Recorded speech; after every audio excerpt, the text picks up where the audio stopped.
If Michigan plays like this, they can play with anyone. The Wolverines put on a clinic and clobbered Texas A&M.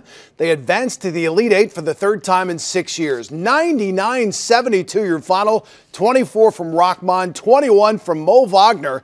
Larry Figurski is in L.A. He joins us with reaction from that happy locker room. Larry, was that as impressive in person as it was on television? Oh, it certainly was, Jack. You know, sometimes the score of a game does not indicate the difference in play, and tonight was a good example of that. It was worse than 99-72, dominating first half, where the Wolverines shot better than 62% from beyond the arc, 57% from the floor, 100% from the free line, had at one point a 29-point lead and just seemed totally in control. We talked all week about got to be able to play out on the perimeter with the big guys because of the size of Texas A&M inside, and they did exactly that. What did that feel like out there? I mean, just the infectious of he hit one, I can hit one. I mean, everybody getting everything to fall. It's ridiculous. I mean, so much time, we know this. Like, this is not a surprise to us that E.B. Watson can shoot threes, that Charles, like, we all can shoot, and we've been knowing that all year, regardless of what other people say. So we're very confident. It helps us a lot, obviously, build confidence among ourselves and confidence among the coaches. Hopefully we can continue, and hopefully we can have another game like that. I mean, you never know, but if we don't, we still got to find ways to just be the surviving advance. It's kind of that state of euphoria where everybody's making shots, you're happy for your teammates, they're happy for you, and you just play even harder when that happens, especially when everybody's making shots.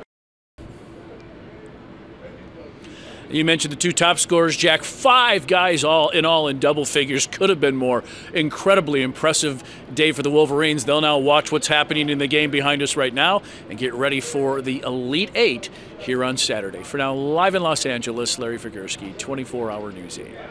All right, Larry, you get to stay in L.A. The Ferris State Bulldogs will play for a national championship. 4 Bulldogs hit double figures in an 85-79 win over West Texas A&M. Let's take a look at the highlights from Sioux Falls, South Dakota.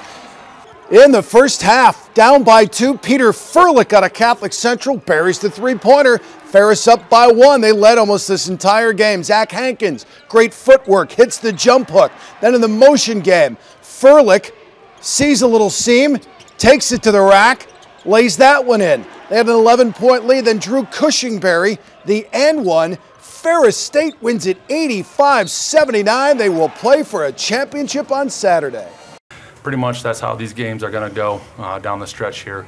You're not going to ever coast into one, and we didn't expect to. So it's a great win for our program. Excited about one more step and one more practice and just a couple more days with these guys. It's a special group. All right, high school basketball. Covenant Christian lost in the championship game last year. They were back at the Breslin again, determined to try and finish the job this time around. The Chargers took on Detroit Edison in the Class C semifinals this afternoon. First game of the day. On the layup there, it's Nate Minderhout. Then it's Trenton Kuhl to Carson Muhlenberg, slam dunk, but they were trailing by 14 at the half. Jalen Franklin hits for Edison. Second half, trying to come back. Kuhl goes baseline, throws it down with 2 hands. Muhlenberg sees a seam in the lane, takes it, throws it down with 2 hands. And then Tyler Kaminger with a three-pointer. Pulled them to within 6. They would actually come back, tie this game.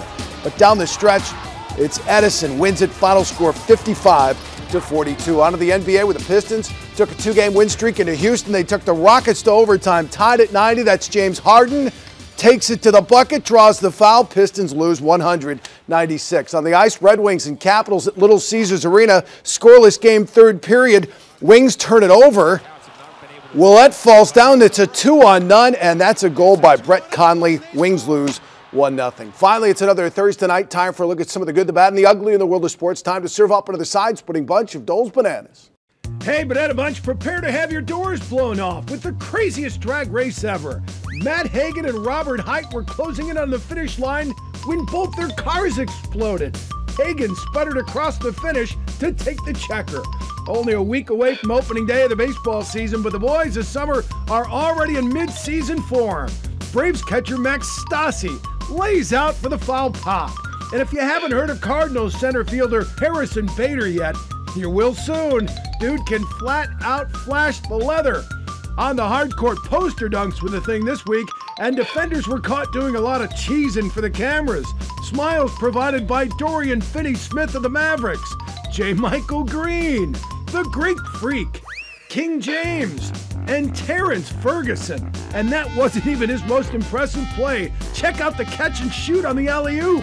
Fantastic, but not good enough to be crowned top banana. No, that was served on ice this week. Second runner-up, Boston's Brad Marchand. Sid the Kid showed off his incredible hand-eye coordination when he batted this one into the net. But the best of the bunch this week is Edmonton's Matthew Benning, who scored from behind the net by swatting it off the back of the goalie. That's amazing. I know, they're incredible hand-eye. You got that right. All right, thanks, Jack. And we'll be right back. Notice.